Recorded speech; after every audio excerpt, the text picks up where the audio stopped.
Good morning, Reverend Brothers community, our special guests, Marist Brother Provincial, Brother Peter Carroll, Mr Brennan, staff and Marist Men of Saints.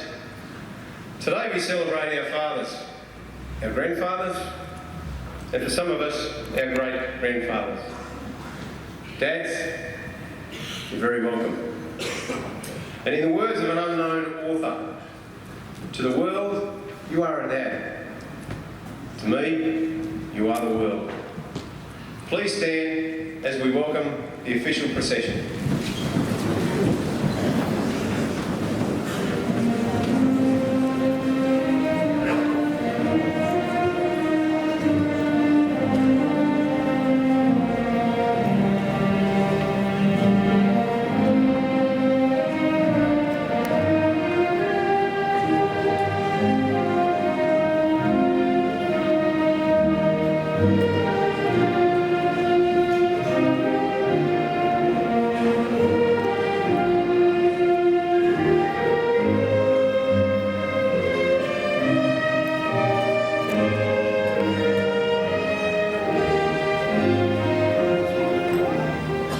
Please be seated. In the name of the Father, and of the Son, and of the Holy Spirit. As Indigenous and non-Indigenous people gathering together, let us have a sense of the importance of the country upon which the celebration is being held, where learning and ceremony have taken place over many, many years. Let us acknowledge the land beneath our feet and to whom it belongs, the Gimuwai, Wallabara, Yidinji and Yirriganji people. Let us now pause and pay our respect to their elders and all elders, past, present and emerging. For we too are one in land, one in spirit, one in faith, united in God's love. Good morning, Mr Brennan, staff, invited guests, men of saints, and most importantly to you, our amazing fathers. This Sunday, we have the privilege of celebrating Father's Day, an occasion which comes with an opportunity to make your fathers, grandfathers, and even great-grandfathers feel special and make them realise his contribution to the whole family setup. When a child is born, right from that day, to him, his father is a superhero. The child learns to move and to take the first step with his father. Children therefore look for ways to enchant their fathers and shower upon love with a heart full of love. Fathers are priceless, you see. As much as we celebrate mothers, we ought to celebrate our fathers too. Fathers, on the other hand, stand to protect, defend and provide for their children as they develop into fine young people. A reading from the book of Proverbs. I will guide you in the way of wisdom and lead you into upright paths. When you walk, your steps will not be hampered, and when you run, you will not stumble. Start children off on the way they should go, and even when they are old, they will not turn from it. Robert Browning has very rightly stated that, take away love and our earth is a tomb. God has sent to us love in various forms, and one of them is in a fatherly figure. He is a person who stands by our side no matter what. He loves his children unconditionally, and the beauty of the relationship is that he does all of this without demanding anything in return. The love and the affection that is hidden in each of his acts is tremendously blissful. There is nothing in the universe that can give as much pleasure as does the love of a fatherly figure gives. He should be admired for what he does for everyone in the family. He is one of the most influential people in our lives. He will always protect you. St. Marston Champagne, Mary our good mother, and let us always remember, in the name of the Father, and of the Son, and of the Holy Spirit. Amen. Thank you, Simeon, for leading us in prayer. Once again, it is my great privilege to welcome you all to our Father's Day Assembly, and especially welcome our guests of honour today, our dads. To begin, I'd like to invite our service captain, Ethan Andrew, to deliver a service report.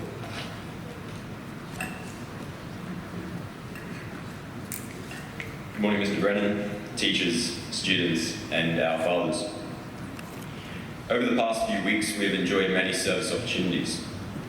On the 27th of July, it was Relay for Life, and the college was able to register 2 teams of seniors and juniors. The senior team raised $4,185, but the juniors, claiming top youth fundraiser, raised $7,642. Between them raising over $11,500 for cancer research. On the night, the students played tug of war against other teams at the event and were able to come away with the win. So I would like to now present Mr. Brennan with the trophy for top fundraiser in the Champions of Tug of War.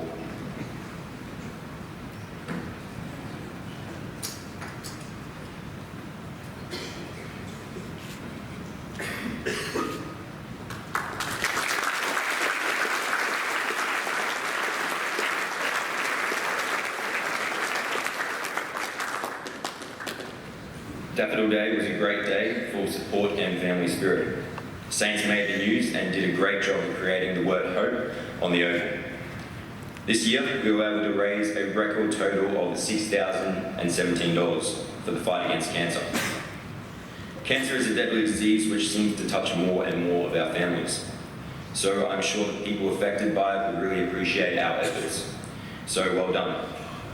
I would just like to say a final thank you to Miss Clibby, who made all the reusable plastic daffodils that have lit up our gardens. Congratulations to all staff and students who supported this cause. The boys have been out once again this term supporting Parkrun and will be out again on the 7th of September. No expertise is needed, just a willingness to present and get up early on Saturday. Year 12 have continued to support Rosies and will do so until the end of term, when the Year 11s take over. So gentlemen, if you haven't given your time yet to help out, I encourage you to come along and give it a dig. At this point in the term, we recognise the mission of the college overseas as final preparations are underway for the immersion to Thailand. I would just like to wish the group all the best of luck before you go on this journey. Make sure you take up every opportunity that comes your way so you can come back with no regrets. Look out for one another and stay safe. This will be a great experience for you all, and although it will get tough and can be confronting at times, you will have heaps of fun.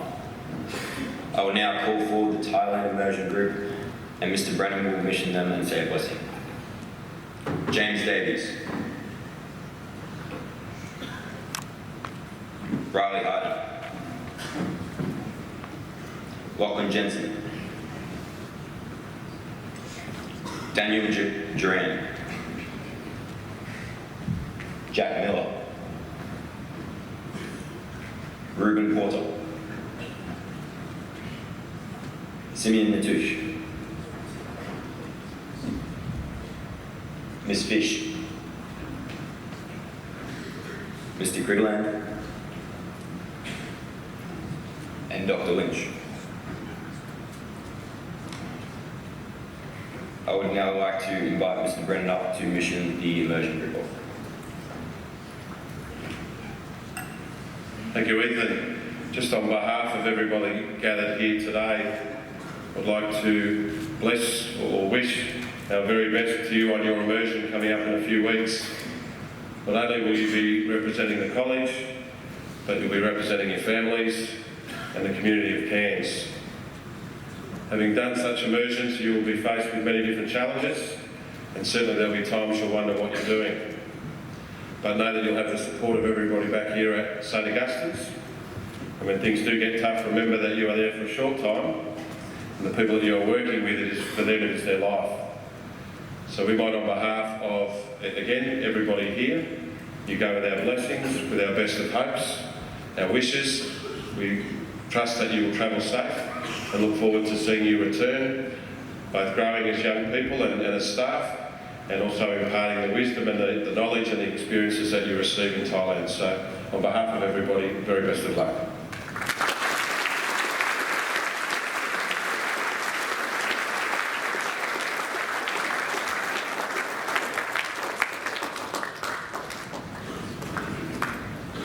Thank you, Mr. Brennan and Ethan, for that report, and congratulations to you all for showing outstanding effort in supporting our service prospects here at Saints, especially to our immersion team. We wish you all the best. I would now like to invite Mr. Wright to present awards for the previous Gildas Games.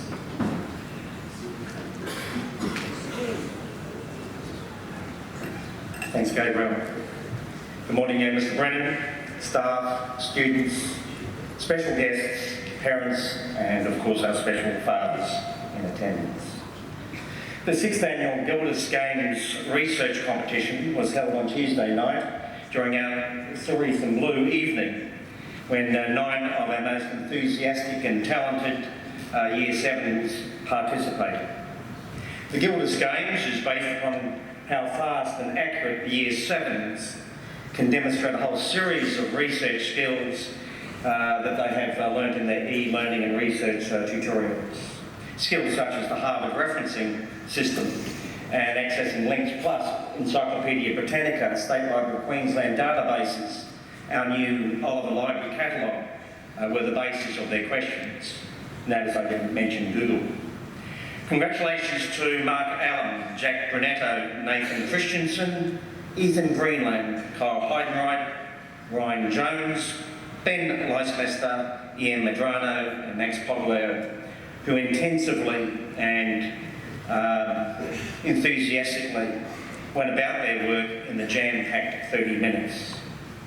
Only 5 points separated the first 6 competitors, but like most competitions, the winner was determined through his consistency and accuracy. We now have just a 1-minute little video to show you how close the top 4 students were in their various component parts, whereby only about 4 or 5 points separated first and fourth efforts played. And it might not. And it doesn't matter. I always tell my students to improvise. I'll now invite Gabrielle Brown to give our principal the prizes for first, second and third, and Jack's 4th place, and the other competitors' certificates and medallions will be presented at morning tea in the Gilder Centre. In 3rd place, on 51 points, Max Poglio. In 2nd place, Ryan Jones, a half point ahead of Max. Max got 1 more ball, he would have gotten another $25. And in 1st place was Ian Medrano, our new champion for 2019. He gets the professional trophy, $100, medallions, etc. And may I just say that one of the great highlights was when one of the librarians came to me and said that our point score champion, Ian, went around to all the competitors before any point scores were determined and shook the hands of his competitors, and the gracious emails that these students just sent to me, unprompted, just saying thanks for the opportunity to participate in that night. I think that was perhaps the highlight of why we're saints, and congratulations to the fathers and the parents who've raised such wonderful gentlemen at this college. Let's put our hands together for these kids.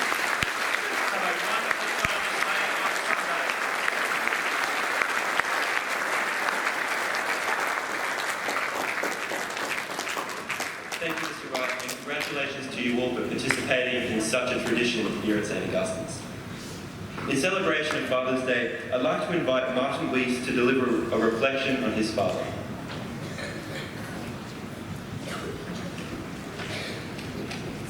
Good morning, Mr. Brennan, staff, teachers, invited guests and students. My name is Martin Weiss and I'm honoured to be giving this speech today. I have an awesome father. He teaches me something new every day. He's one of the most influential people in my life. Whether it was playing Dungeons and Dragons at home, driving me to boarding every Sunday afternoon, or going on a hike that lasted half the school term, he's always shown me the right path. Being a boarder means that I miss out on a lot of time with him, but it makes me treasure the moments we do have, all the more because of it. The fondest memory of our time together that I have was our adventure to America. Around this time last year, we went on a hike called the John Muir Trail. We planned to hike from Mount Whitney to Yosemite Valley, which is 400 kilometers in total. Carrying our own food and water, along with all the comforts that could be crammed into our bags, like toilet paper. We set off on a journey that I will always remember. We shared a tent, ate dehydrated food, and saw spectacular scenery, and had amazing experiences together. We summited the peak of Mount Whitney, America's highest mountain, and I will always remember the stories and dagger jokes we cracked to keep us going. Sadly though, Dad's friend got an altitude sickness and we had to descend from the mountains. That was the biggest lesson I learned that trip. You never leave your mates behind.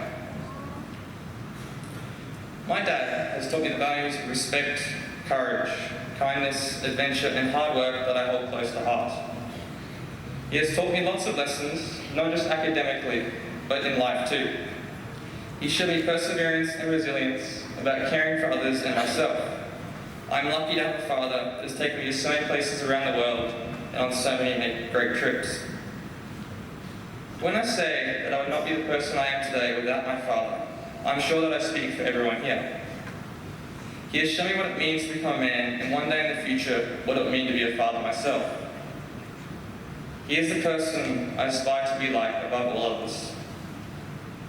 Whether the mountains we climb together as father and son be real or symbolic, I would like to thank you for walking with me and hope you will do so for many years to come.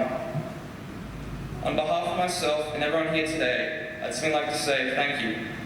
Thank you, fathers, for being there with us every step of the way. We love you. Thank you all for listening, and thank you, Dad.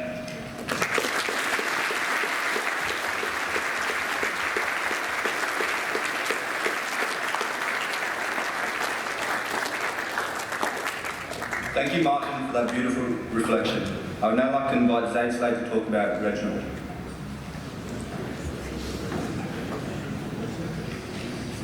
Good morning, staff, students, parents, and Mr. Brennan. Before I start, I'd like to wish all the fathers happy Father's Day on Sunday.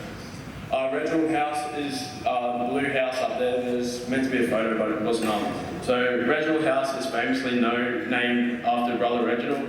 In 1930, Brother Reginald was elected to start St. Augustine's College. He was the only brother who supervised and educated the students for the first 3 weeks due to the floods and travelling difficulties for the other brothers. The school started with 97 students and a number of unexpected boarders arriving. By the end of the year, there were 170 boys and 30 boarders attending St. Augustine's College. Being able to run the college and boarding community during the Great Depression was no easy task due to limited money and resources around. However, Brother Reginald's commitment and determination to give these young men an education allowed St. Augustine's to persist and transform into the school it is today. The motto translates, De Augustus ad Aris, reflects Brother Reginald's actions during this period. The motto translates into greatness is cultivated, which means greatness comes from hard work. Still to this day, Brother Reginald's morals are still present in the Reginald House, as we are the 5-time athletics and touring champions and have won the Shield 4 out of the last 5 years. The crest of Reginald shows a cloud with rain. This refers to the opening of the college and difficulties experienced due to the flooding and waterlogged conditions on the first day. The handwriting with the quill means scholarship. Both of these images symbolise the persistence and hard work the Reginald House display at every house competition. Our strong winning performances in the swimming and athletics would have not happened without the dedication, commitment and hard work of each and every house member. Hopefully the boys' spirits continues to be strong and will once again regain the shield that was once ours. The Reginald House would like to extend our thanks to the hard work, persistence and stacking of the one and only Mr. McMillan. Thank you.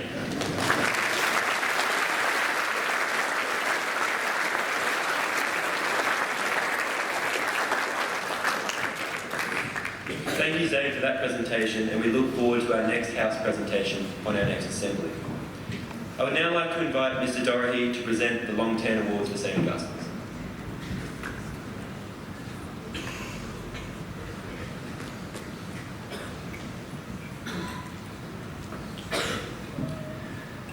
The notion of the unsung hero is a very Marist one. To be Marist is to work in the background, to be hidden and unknown. One of our brothers exemplified that beautifully on Tuesday evening, when in the back corner of the Year 7 quad, he spent the entire evening doling out water to all our student helpers. That is what it is to be a Marist. That is what it is to be an unsung hero. The Australian Defence Force awards each year to a Year 10 and a Year 12 student the Long Tan Awards. This commemorates, in 1966, the Battle of Long Tan, where 108 unsung Australian heroes held back a force of 2,500 Viet Cong.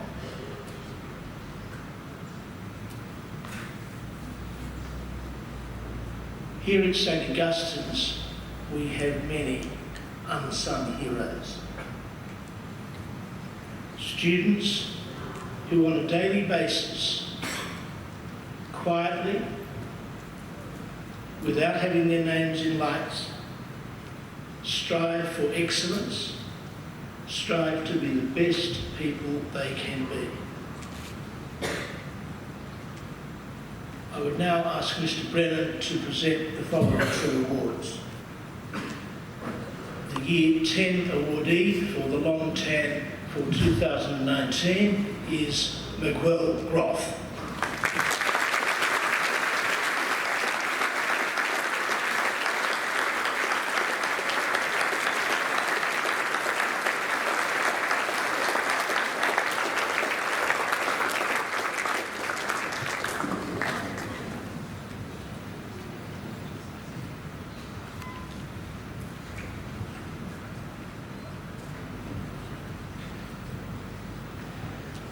And the Year 12 awardee for the Long Tan Award for 2019 is Anthony Connolly.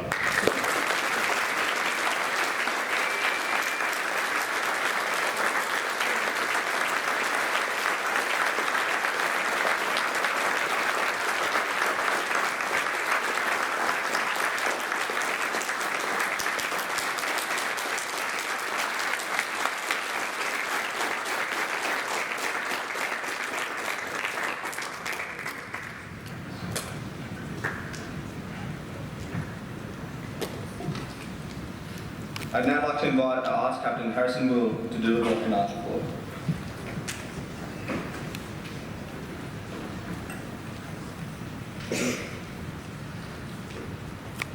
Good morning to Mr. Brennan, invited guests, teachers, students, and a special welcome to all our fathers. There has been lots of action in the arts department in the past few weeks, starting most recently with Cerise and Blue on Tuesday. The showcases and performances were all a riveting success, and everyone involved should be very proud of themselves and their efforts. In the realm of drama, we've had two major artists in residences over the past 2 weeks. Firstly, the drama department was treated with a workshop from MASH Theatre, helping each grade reach their dramatic potential in the specific unit they were studying. Jason Klarwein also visited the drama department for 1 week, further boosting and improving the skills of the drama students with physical and theoretical workshops. The Year 10, 11 and 12 drama classes also attended a MASH Theatre performance at St Andrew's All Saints Theatre. The performance was titled Pressure and was a modern-day twist on Arthur Miller's The Crucible and George Orwell's 1984. On behalf of all the drama students, we would like to thank Ms. Trovalucci and all other teachers who helped organise these valuable workshop and live performances.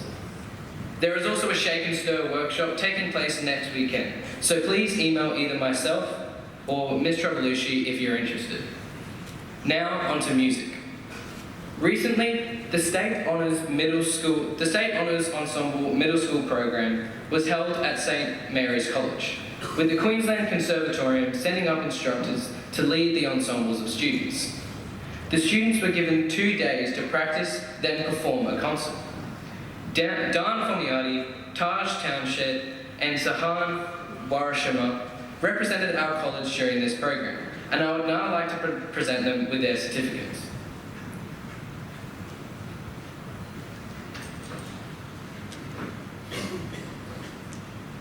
Dan Fomiati.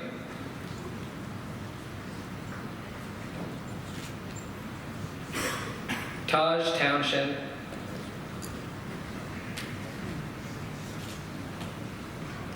And Sahan Warashima.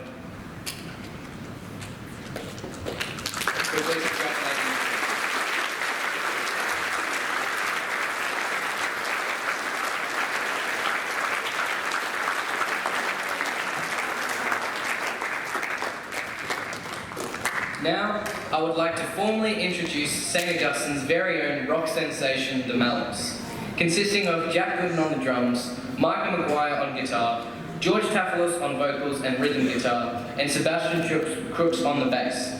The Mallows will be performing their own original song called In the Way, which reached top 5 in the Triple J Unearthed charts and now boasts over 900 plays on Triple J Unearthed. So please sit back, relax, and enjoy the performance of In the Way.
Outstanding performance. Thank you, Harry, the senior musicians, and the participants of the State Honours Ensemble program for demonstrating the amazing talent in our arts department.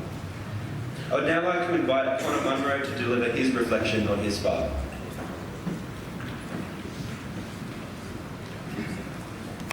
Good morning, staff, students, and of course our dads. How many apples grow on an apple tree? All of them. This was one of the very few jokes I remember my dad telling me as a kid. It was dumb then, and it's still dumb now. However, that was not why I liked the joke. I liked the joke because that was what he told me when I was upset. It was so bad that he made me laugh even though I was crying. Since I can remember, my dad has always reminded me what his job was. Not what his job was that he got paid for, but what his job was as a father. To keep me and my siblings always safe and happy. He continues to remind me this now, and I tell you what, he's done a pretty solid job so far. Especially for the boys and parents who have experienced this speech by a student previously, I'm sure you're all aware that year in, year out, the person who stands up here and tells you they had no idea what to write about. Guilty. I was that bloke sitting up the back there that thought to myself, oh, whatever, that wouldn't be so hard. I'm telling you, it's a different story when your head of year approaches you as you're walking to your math class hoping you're not late again. I really did struggle thinking to myself, my dad is so awesome in so many different ways. How am I supposed to write this speech and it still makes sense to everyone here? It was really a challenge, and I honestly did get quite emotional when writing this speech, because I understand that a lot of people will and do go through Father's Day without their dads with them. I can only imagine how hard that must be, and I send my apologies to all the students and guests here who are in that situation, not having the man that protects you through everything. I believe that is what stands out the most amongst all the other characteristics of my dad. His attitude towards always having my back. No matter what I tell him, what I get in trouble for, or how dumb my decisions, he will always protect me and never let me down. To keep me safe and happy, that's what my dad does best. Keeps me safe from my mum and always makes me laugh no matter what is wrong. That was only one of the main reasons why at 16 I'll still hug my dad in front of all my mates without a care. He always tells me, don't ever get too cool to hug your dad. You might be that grade 12 sitting in the back there, or that little year 7 sitting at the front, that is thinking, I don't need to hug my dad, he knows I love him. Just get this bloke off the stage already. I'm going to tell you something that you might not know. Just go give him a hug or tell him you love him, because it lets him know how much he means to you and that he's doing everything right. You're never too cool, no matter how big your ego is, to give your dad a hug or a high five and let him know how much he means to you.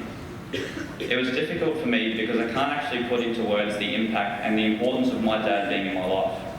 The things he does for me that he thinks are small mean the world to me because it constantly reminds me how much he unconditionally loves me. Sure, he asks me to do the dishes when Mum asked him, and sure he hates how messy my room is, and sure he still tells me I have a pre-developed teenager brain. But he does these things because he's looking out for me, and strives to try and make me the best person I can be. He didn't actually know I was doing a speech today, so he's probably sitting there thinking Connor just wanted the free food outside. But with or without the food, at the end of the day, I want my dad to come to every Father's Day assembly, because I find it awesome when he looks up to all my mates having a good chat with him. He seriously is one of my best friends, and I hope the saying is true that the apples don't fall far from the tree, because I want to be like my dad when I grow up.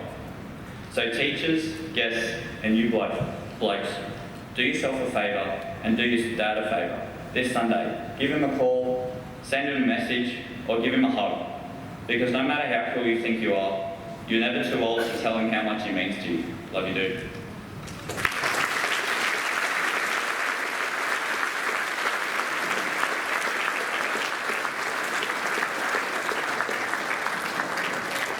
Thank you, Connor, for sharing your experiences. Last week, on Monday the 19th of August, 4 of our St Augustine's Year 12 Indigenous students travelled to Sydney to attend their Australian Indigenous Education Scholarship graduation ceremony and work program. Unfortunately, after a long delay, 7 hours waiting at the Cairns airport due to strong winds, they arrived in Sydney at 8 p.m. that evening where it was a chilling 10 degrees. A special thanks must go to our college principal, Mr. Brennan, for attending the scholarship presentation. Tuesday was spent at the Commonwealth Bank building where the special guest speaker was Ms. Nova Peris OAM. Ms. Peris spoke of the endless hours training and dedication that she had to apply to her sport to enable her to achieve the standards that she did. Nova spoke of the racism that was encountered in her life both in sporting and when she was a politician and member of the upper house. Nova emphasised the importance of a good education and prioritising even over a good sporting program. That evening, the students visited the Circular Quay and the iconic Sydney Opera House and the Grand Sydney Harbour Bridge. Although it was rather cold, it was a great few days were spent by all. Special thanks goes to Mr. Brennan and the college for supporting the students in this. I would now like to call upon those students to accept their certificates from Mr. Brennan. Dylan Keppel.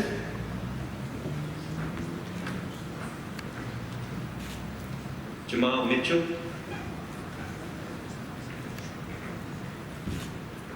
Marcus Yam. And Nabua Yellow.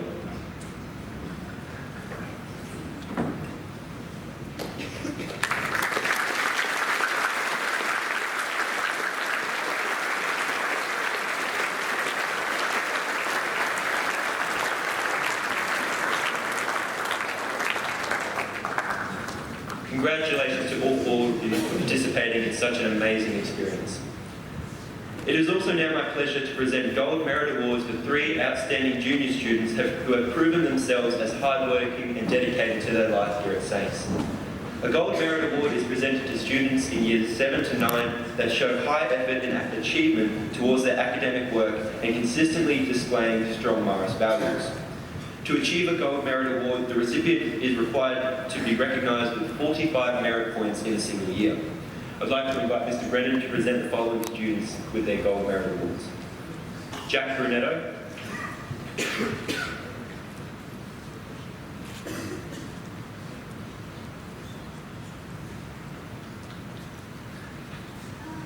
Kaylin Diesler.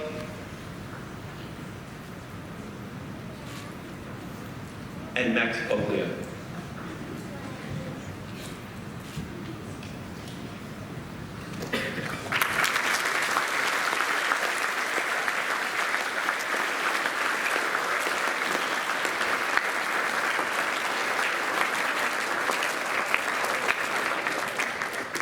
An outstanding effort by the 3 of you. At the end of Term 3, the St. Augustine's robotics team entered the QSITE RoboCup Challenge at Bentley Park College. They competed against secondary schools across far north Queensland in a challenge to build and program a robot that simulated a rescue scenario. Our seniors team, including Max Gadd, Michael Guerrero, and Wyatt Vincent, won the Opens event, and one of our Year 7 teams, including Archie Hagan and Angus Ferrari, won the junior event. The St. Augustine's robotics team as a whole were also awarded the Cordner Trophy for Best Competing School. I'd now like to present the college with our robotics team. Jordan Williams, Jaden Cox, Archie Hagan, Angus Ferrari, Michael Guerrero, Wyatt Vincent, and with the Cordner Trophy, Max Gadd.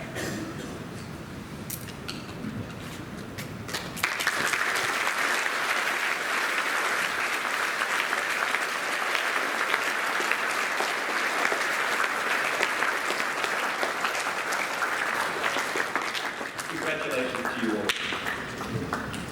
I would now like to invite our sports captain, Alistair Maloney, to deliver a sports report and present the CISA Awards.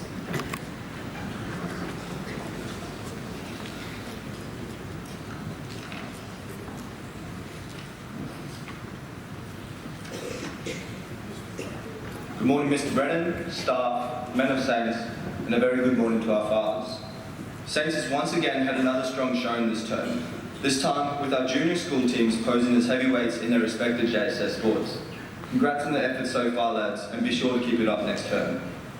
Both our junior and senior AFL teams had a stellar showing at the recent AFL Q Cup Championships, both coming away with NQ titles, playing their way to a well-deserved trip to the Sunshine Coast to play for the state titles next term. A really big congratulations to you all, lads, and all the best for your trip. Now we turn our focus to last term, more specifically our CISA competition. Saints had yet another successful year in the CISA competitions, with all 5 of our teams making it to the semi-final rounds.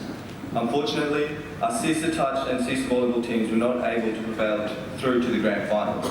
That left our AFL, football and basketball teams with a chance to win it all. Before we acknowledge our championship teams, we must first congratulate all of our individual achievers who went above and beyond in their chosen sport. For AFL, MVP, Eli Davey. Most improved and finals MVP, Jordan Waitley.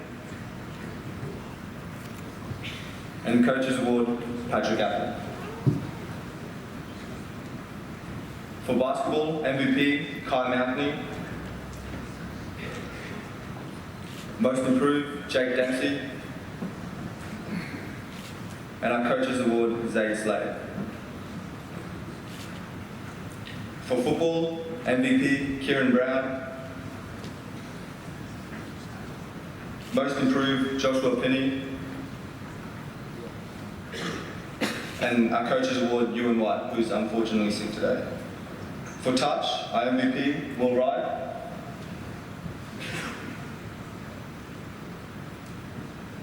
Our Coaches Award, Brian Thiel. And our most improved, Yargo Group.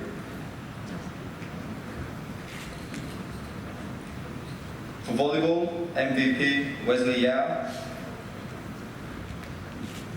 Our most improved, Sean Julius Wright.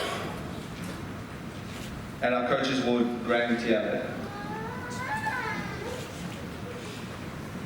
Please join me in congratulating the board.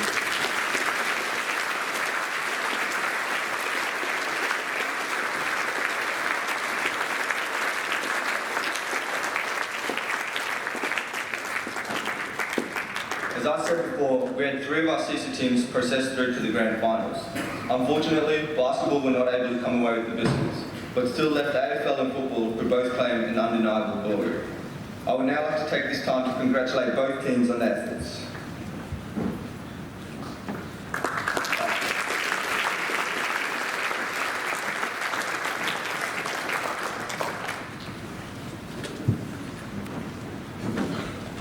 I would ask if you could just hold your applause till the end, thanks.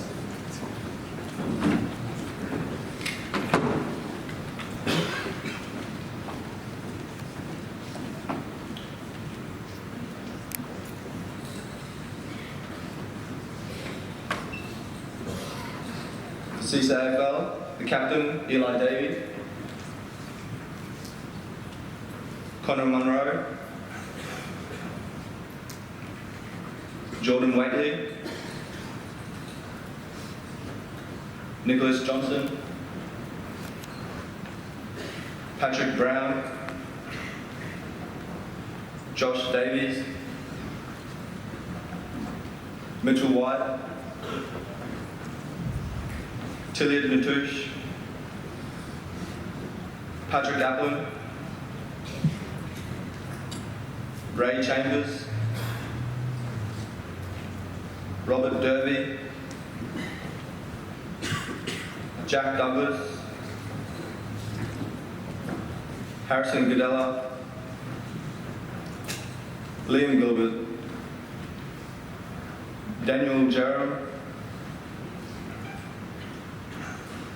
George McMahon. Lex Morecambe. Harry Stephenson. Brock Wallen. Flynn Kier. And Aidan Conlon. Please join me in congratulating the board.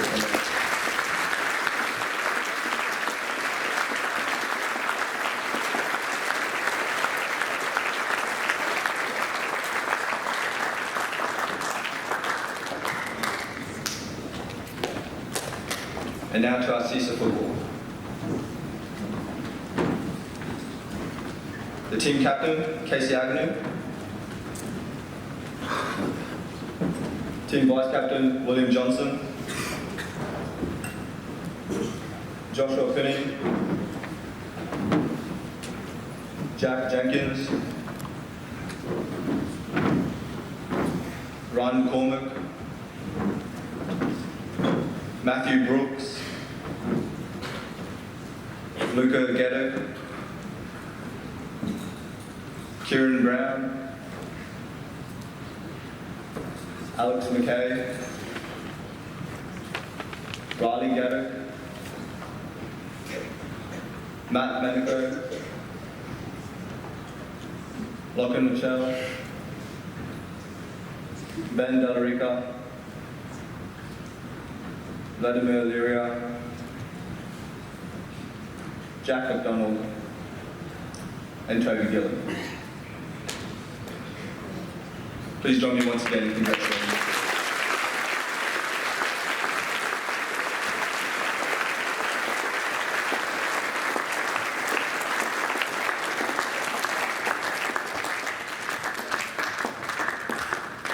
Thank you, Ali, for that report and a great performance all round from all of our season teams. I'd now like to invite our college principal, Mr. Brennan, to deliver his principal's address.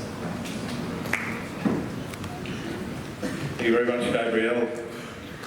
To Reverend brothers, staff, students, certainly our special guests, our fathers here today, and also our mums and grandparents who've been able to join us. Also to our special guest, Brother Peter Carroll, as Mr. Rigby mentioned. Brother Peter is the provincial of the Marist Brothers here, not only in Australia but in the Asia Pacific. And he joins us today and through the course of this week to do some work with the brothers and also with the school and get future direction. So Brother Peter is very, very welcome. In many ways it's apt for him to be here today, given we look at our Marist traditions and our Marist history, with Marsland being seen very much as a father figure to the young men that he was involved in the early days in the Valor in France. So to have in many ways, I guess, the father of the Marist family here joining us today is a very special thing for us. So thank you to him. I'd also like to take the opportunity to thank our two very brave guest speakers. To stand up and speak about your father is something that I don't know whether I would have been able to do at that age. To hear both Martin and Connor talk so glowingly about their fathers and to do it so unashamedly, using words like love and respect and all those sorts of things, it's just a wonderful testament to them as people and also to their fathers and the families that they are involved in. And I was thinking, sitting up here, for the fathers that have been to the assembly, and for many of you this might be the first assembly you've been to since you left school. And I was sitting here thinking how different assemblies were when I was at school. And for me to remember back to assemblies as a student, I'm going back into the 70s and the 80s, but to have boys walking across the stage for recognised for so many diverse things says a lot about education in 2019. That we're recognising boys for their efforts on a thing called Daffodil Day. Something I think as a red-blooded male in the 80s in Australia, we wouldn't be talking too much about flowers amongst friends. To recognise the wonderful music prowess of our students and to have 4 senior students play their own song in front of us is not something we perhaps would have seen in my day at school. To celebrate the wonderful academic achievements and not just the sporting achievements. Again, it's probably a long way from what some of our fathers experienced when they were at school. And to me it says wonderful things about St Augustine's and again the community that we live in. We're so quick, I think, as adults to judge young people and say things are easier. We are finding things less challenging as young people, and many of you, I know my father used to say things are so much easier for you as they were when I was a kid, and that phrase when I was a boy used to be ramped out quite a bit. But it does show just how complex the life and the world has become for our young men, and how important it is for us as male role models to be there for them, irrespective of what their strengths are, irrespective of what their talents are. And it's wonderful to see just so many fathers here sharing that love and that experience with their boys this morning. On a personal note, I have to say, because I know this is going to be live streamed, and I've got a young man in Year 12, and he promised, or he begged me actually, when I spoke to him last night on the phone, he's actually at boarding school in Sydney, he begged me not to do any dad jokes. And so I just want to publicly thank Connor for actually throwing a dad joke into the assembly. My son will be eternally grateful, so you'll be saved with a dad joke from me. But I guess I've got 2 messages. The first one is to the young men, and that is about what we would want. And I speak, as I said, and I apologise to fathers here, but I have the opportunity as a dad to speak. And I guess when I think as a dad, what would I want most for my own son? It's very easy in the conversations we obviously have with our students, or our sons regularly, around academic performances, sporting successes, wins, losses and all those sorts of things. But when I thought about it again a little bit more deeply, I guess what I'm really looking forward or for in my own son, and if I could impart any knowledge or wisdom or any of those things onto him, to me the measure of a man is somebody who is well grounded. I've used this before, somebody who doesn't see themselves as the most important person in the room.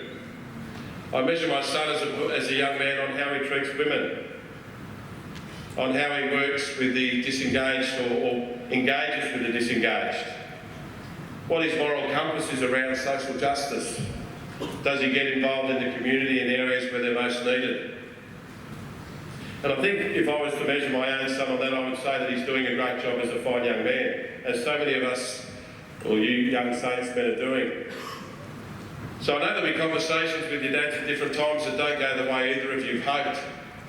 But I think if you can come back to the core reason why we become fathers in the first place.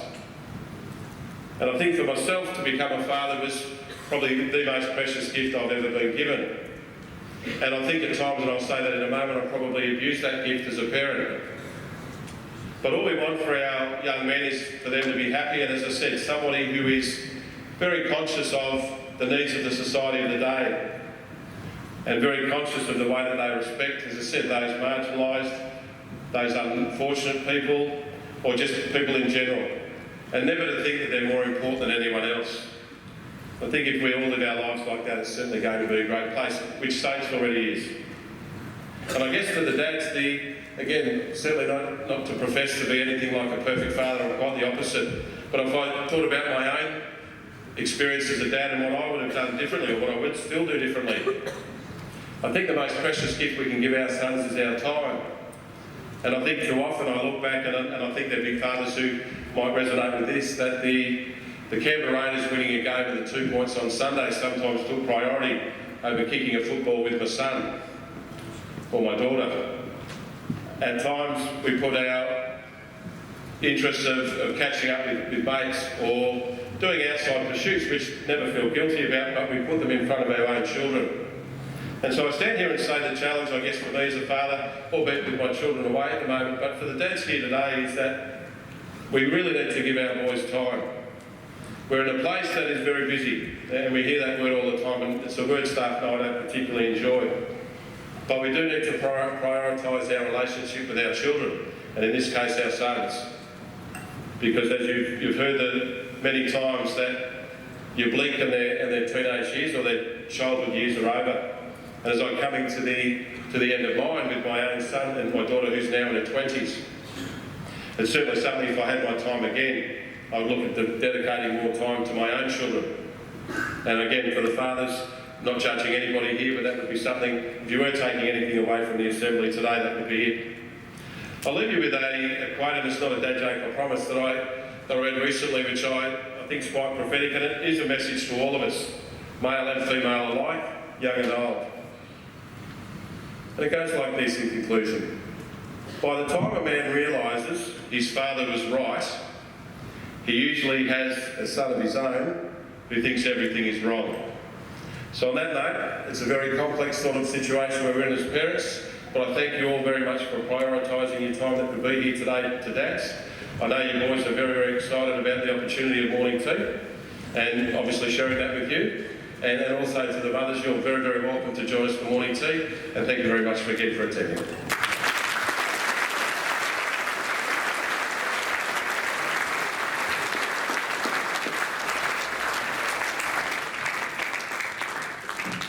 For that address, and thank you all for joining us today for our Father's Day Assembly. I hope you have all had a great celebration today, and I wish you all the best on Sunday. Happy Father's Day.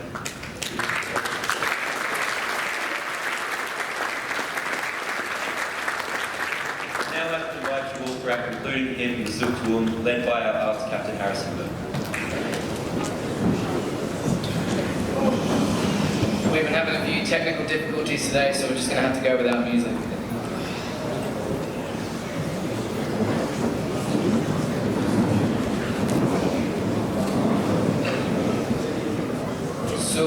Tuum Presidium Confugimus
Thank you. Please be seated.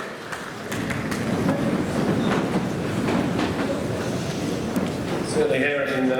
Thank you, Harrison, and now Cantors for leading us in the final hymn. Just an observation today, and I know there are vastly many differences between our Father's Day Assembly and our Mother's Day Assembly. Something that certainly stood out for me when I look at the front two rows here, they're not full. When we have the Mother's Day Assembly, the mothers are the first to get to the front seats. Today, dads are happy to sit in the back row. So, thank you to everyone who's contributed to our assembly today. Fatherhood, like all parenthood, is a vocation. It's a gift from God. Fathers provide a lot for their children, and it sometimes goes unrecognised. Today we have been blessed with the company of 280 special guests.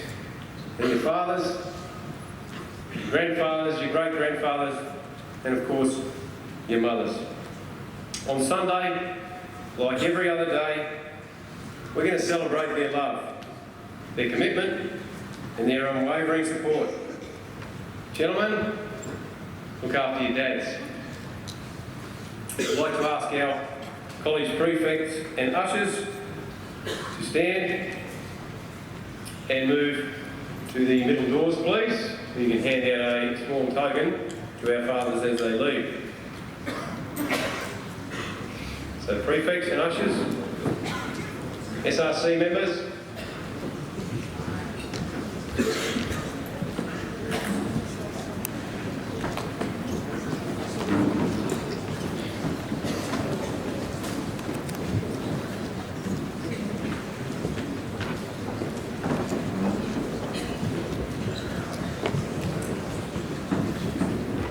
fathers and special guests, can you please stand?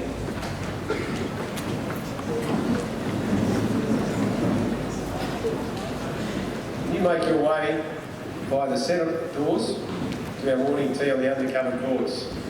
Gentlemen, as they make their way, let's acknowledge our fathers.